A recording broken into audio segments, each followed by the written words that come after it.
Welcome back to my channel Makers World. Panchatantra കഥയുമായിട്ടാണ് ഞാൻ വന്നിരിക്കുന്നത്. അപ്പോൾ ഒട്ടും താമസിക്കാതെ തന്നെ നമുക്ക് കഥയിലേക്ക് കടക്കാം. ലഘുപതനകനും ഹിരണ്യകനും. എലിയെയും ചുമന്ന് ലഘുപതനകൻ വരുന്നത് ദൂരത്തു നിന്ന് തന്നെ കണ്ട് ദേശകാലജ്ഞനായ മന്ദരകൻ ഇതൊരു സാധാരണ കാക്കയല്ലെന്നറിഞ്ഞ് വേഗം വെള്ളത്തിൽ മുങ്ങിക്കിടപ്പായി. ലഘുപതനകൻ കുളക്കരയിലുള്ള മരപ്പൊത്തിൽ ഹിരണ്യകനെ വിട്ട് കൊമ്പത്തിരുന്ന് ഉച്ചത്തിൽ വിളിച്ചു പറഞ്ഞു, എടോ മന്ദരക, ഞാൻ നിന്റെ ചങ്ങാതിയായ ലഘുപതനകൻ എന്ന കാക്കയാണ്. വളരെ കാലമായി നിന്നെ കാണാൻ കൊതിച്ചുകൊണ്ടിരിക്കുകയായിരുന്നു. എന്നിട്ടിപ്പോൾ ഇതാ വന്നിരിക്കുന്നു. നീ വേഗം വന്ന് എന്നെ ആലിംഗനം ചെയ്യ്. കർപ്പൂരം ചേർത്ത ചന്ദനം, കുളിർത്ത മഞ്ഞുനീർ, ഇവ കൊണ്ട് എന്തു കാര്യം? സ്നേഹിതനെ സ്പർശിക്കുമ്പോഴുള്ള ഉൾക്കുളിരിൻ്റെ 16% പോലും അവയ്ക്ക് നൽകാൻ സാധ്യമല്ലല്ലോ. ആപത്തുകളിൽ നിന്ന് രക്ഷിക്കുന്നതും ദുഃഖങ്ങൾക്ക് ഔഷധമായി ഭവിക്കുന്നതുമായ ആ അമൃത് മിത്രമെന്ന 2 അക്ഷരം ആരായിരിക്കും സൃഷ്ടിച്ചത്? ഇതെല്ലാം കേട്ട് അതിസമർത്ഥനായ കാക്കയെ തിരിച്ചറിഞ്ഞ് മന്ദരകൻ വേഗം വെള്ളത്തിൽ നിന്ന് കയറി സന്തോഷ ബാഷ്പത്തോടു കൂടി കോരിത്തിരിച്ചു കൊണ്ട് പറഞ്ഞു, വരൂ വരൂ ചങ്ങാതി, എന്നെ ആലിംഗനം ചെയ്യൂ. കുറേ കാലമായല്ലോ എന്നെ കണ്ടിട്ട്. അതുകൊണ്ടാണ് ഞാൻ വെള്ളത്തിൽ മുങ്ങിക്കിടുന്നത്. ഒരാളുടെ വീര്യം, കുലം, പ്രവൃത്തി എന്നിവയെക്കുറിച്ച് അറിവില്ലെങ്കിൽ അവനോട് സമ്പർക്കം ചെയ്യരുതെന്ന് ബൃഹസ്പതി പറഞ്ഞിട്ടുണ്ട്.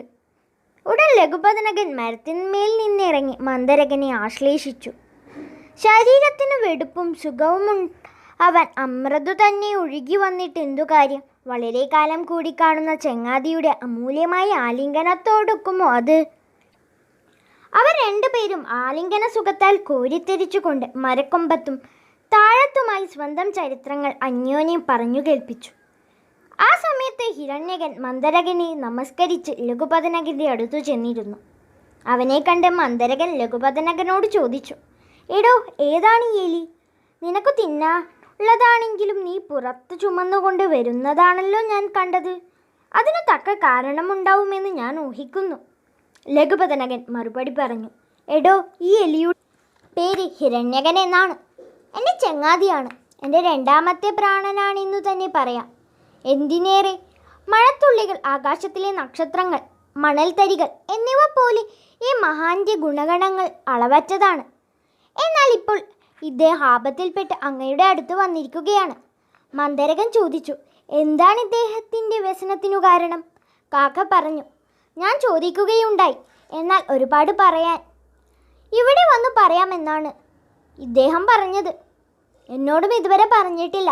അതുകൊണ്ട് സുഹൃത്തെ ഹിരണ്യക, ഇപ്പോൾ ഞങ്ങളോട് നിന്റെ വ്യസനത്തിൻ്റെ കാരണം പറയൂ. അപ്പോൾ ഹിരണ്യകൻ ഒരു കഥ പറഞ്ഞു. ആ കഥ അടുത്ത ദിവസം. എല്ലാവർക്കും കഥ ഇഷ്ടമായെന്ന് വിചാരിക്കുന്നു. ഇഷ്ടപ്പെട്ടെങ്കിൽ ലൈക്ക് ചെയ്യുക. നിങ്ങളുടെ വിലയേറിയ അഭിപ്രായങ്ങൾ കമൻറ്റ് രൂപത്തിൽ രേഖപ്പെടുത്തുക.